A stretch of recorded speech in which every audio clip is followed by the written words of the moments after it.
چې مې په ټوله شپه کې شور د بنګړو وانه اورېدو سر به مې پروت ستا په څنګل نه وي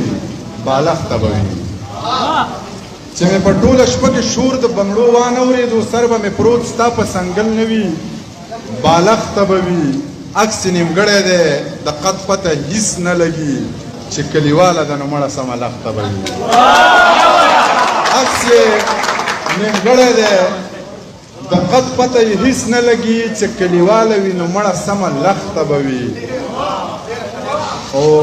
پروردګاره ستا په در کې هیڅ کمی هم نشته چې ستا له دره بېنوازي نو بدبخته به وي پروردګاره ستا په در کې هیڅ کمی هم نشته چې ستا له دره بېنوازي نو بدبخته به وي او چې ځمکه چې غرونه والوځي او ځمکه د تانبې شي کله بیا به دې خلکو ته ور یاد شي خو ناوخته به ځمکه چې غرونه والوځي او ځمکه د تانبې شي کله بیا به دې خلکو ته ور یاد شي خو ناوخته به وي یو نظم درته وایم چې د جومات په پیزارځای کې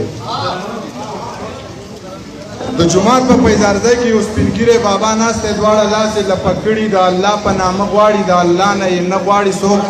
سوره نه کړي او تیر شي څوک وایي بل څه کار دی نشته چې د سوال رزق ته ناست جوماتونه خو نور هم شته چېرته بل جومات ته لاړ شي څوک سوره نه کړي او تیر شي څوک وایي بل څه کار دی نشته چې د سوال رزق ته ناست جوماتونه خو نور هم شته چېرته بل جومات ته لاړ چې دغه ستغې سپورې اوري دغه تکې تورې اوري د بابا سترګې شرمېږي خو د لوږې نه مړ کېږي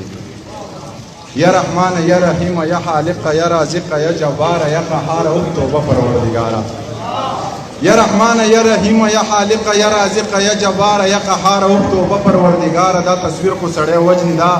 کافر کو سړی وجنی دا تصویر هم عجیب ده مصور هم عجیب ده زه خواله ورنږدې شوم پوښتنه مې ترې وکړه څه دې حال دی بابا جانه څه دې خیال دی بابا جانه ویلې نورې پیسې پرېږده خو بس دومره روپۍ راکړه چې پې زهر ځان ته واخلم او د ځانه پې ځان خلاص کړم زه یې خواله ورنږدې شوم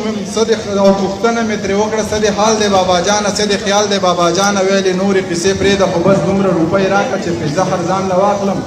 او د ځانه پې ځان خلاص کړم د ایمانه پې ځان خلاص کړم چې دا ستړې سپورې اورم نه اورم د انسانه پې ځان خلاص کړم د ګړنګه ګزار شوی خودکشۍ ته تیار شوی مطلب دومره ستړی شوی مطلب دومره ازار شوی